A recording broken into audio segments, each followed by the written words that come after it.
En esta ocasión vamos a ver un ejemplo de optimización sin restricciones. Bien, nos piden que optimicemos esta función, la función z. Si nosotros observamos, en esta función z existen más de dos variables. Por tanto, para saber si es un máximo o es un mínimo, los puntos críticos que vamos a obtener, vamos a aplicar un criterio. Y para ello tenemos que formar una matriz que se llama matriz hessiana. Pero bien, primero saquemos nuestros puntos críticos, nuestros valores estacionarios. Bien, entonces esta función observamos de que dentro del paréntesis está x1, x2, x3 y cada uno está elevado al cuadrado, pero se le antepone el signo menos.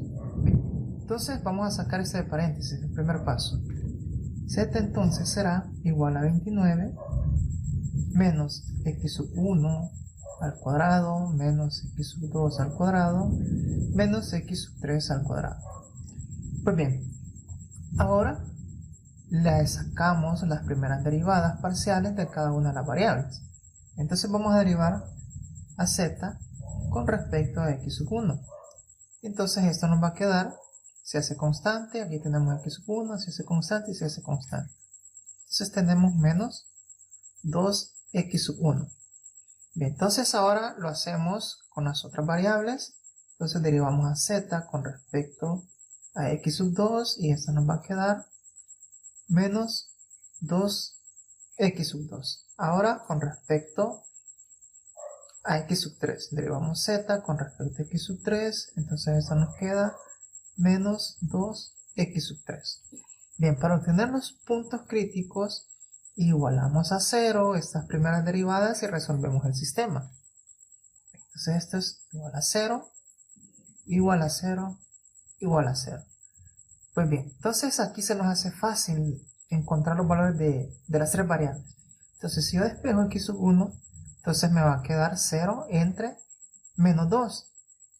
Y 0 entre algo, pues es 0. Bien, entonces esto quiere decir de que x1 en el valor estacionario vale 0. Igualmente aquí x2 vale 0. Y aquí x3 vale 0. Ahora bien, ¿cómo clasificamos esto? ¿Es un máximo, es un mínimo o es un punto de silla? Bien, para ello formamos la matriz hessiana. La matriz hessiana va a estar formada por todas las segundas derivadas de nuestra función z. Bien, aquí ya tenemos las primeras derivadas. Formemos la matriz hessiana. Entonces formamos la matriz hessiana.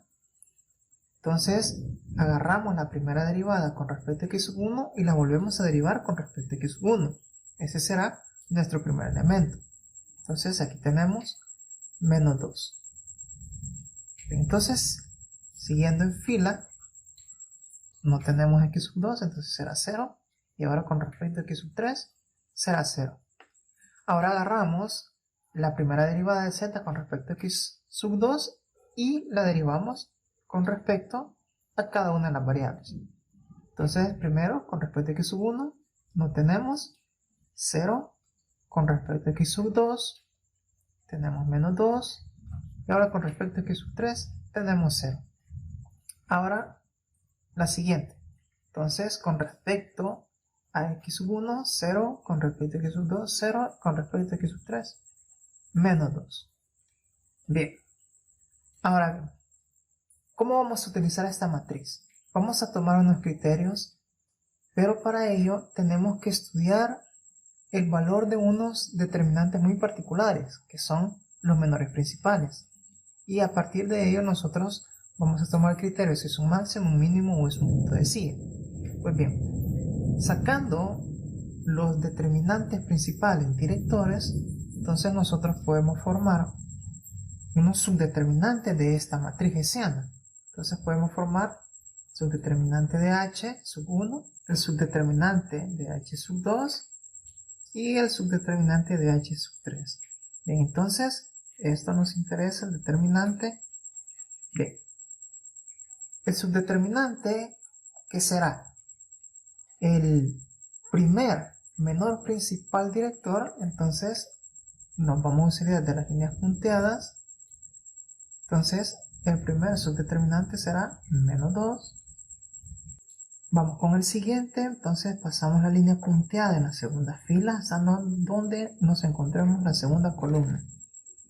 Bien, entonces todo esto será h sub 2, el subdeterminante 2. Entonces tenemos menos 2, 0, 0, menos 2. Ahora vamos con el siguiente, sería la tercera fila hasta donde nos encontremos la columna 3.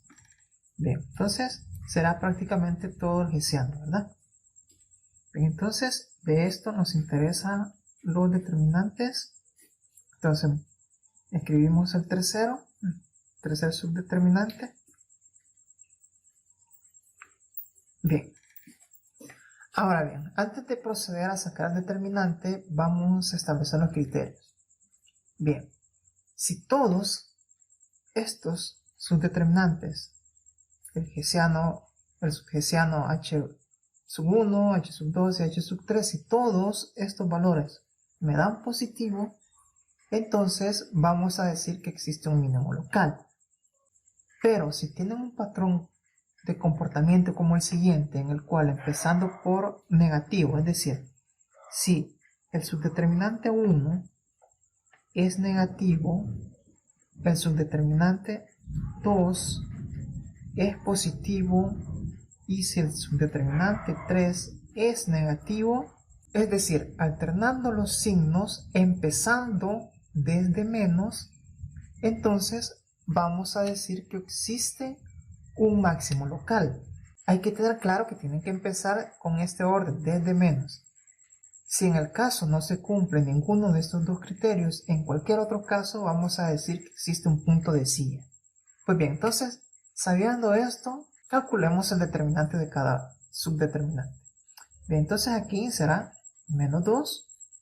Entonces, una matriz de 2 por 2 tenemos menos por menos más 2 por 2, 4, menos 0, 4. Bien, aquí tenemos una matriz de 3 por 3, podemos aplicar Sarrus. Entonces le agregamos las dos primeras columnas, 2, 0, 0, 0, menos 2 y 0. Bien, entonces procedemos a multiplicar en diagonal. Entonces aquí tenemos menos por menos más, por menos menos. Entonces aquí tenemos 2 por 2, 4, por 2, 8. Más, aquí 0, 0. Ahora, entonces aquí tendríamos menos 8, menos las siguientes multiplicaciones en diagonal. Entonces aquí tendríamos 0, 0 y 0, ¿verdad? Porque aquí tenemos ceros. Bien, entonces menos 0. Entonces el tercer subdeterminante es menos 8. Bien, ahora veamos el patrón de signos. Entonces empezamos por menos, por más y terminamos con menos. Entonces según el criterio del hessiano, entonces tenemos menos más menos, por lo tanto es un máximo local. Bien, pero ¿cuánto vale la función z? Bien, el valor de la función z lo vamos a encontrar sustituyendo nuestros puntos críticos o valores estacionarios que hemos encontrado. Bien, la función z es esta. Los valores críticos son estos. Entonces, al sustituirlos todos, aquí es 0, aquí es 0, aquí es 0, que me queda 29, ¿verdad? Entonces, z en su máximo vale 29. Bien. Entonces estaríamos optimizando un ejemplo de una función de más de dos variables sin restricciones. Hay que tener en cuenta este patrón de signo en el cual este nos estaría indicando un máximo, y si todos son positivos, entonces esto nos estaría indicando un mínimo y un punto de silla en cualquier otro caso.